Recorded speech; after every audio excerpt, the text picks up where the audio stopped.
અને ગુરુ ભક્તિમાં 1%. જડ ભક્તિ એને કહેવાય કે અષ્ટ ધાતુની મૂર્તિ બનાવી કડિયા કન બનાવરાવે મોઘા મોલની મંદિરમાં પધરાવે અને એના કન ભીખ માગે કે હે ભગવાન તું મારું હારું કરજે. આ જડ ભક્તિ. કારણ કે પથ્થરમાં કોઈ એવી સત્તા નથી. સત્તા કેમો હતી? પેલી મૂર્તિ બનાવવા વાળા. તો સંતો કહે છે કે આ જડ ભક્તિ 99% ચાલી રહી છે.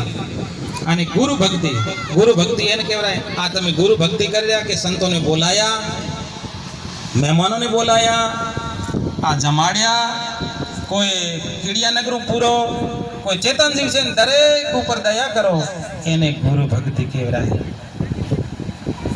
તો ગુરુ ભક્તિ મહાન છે. જડ ભક્તિથી આપણું કાર્ય થાય નહીં.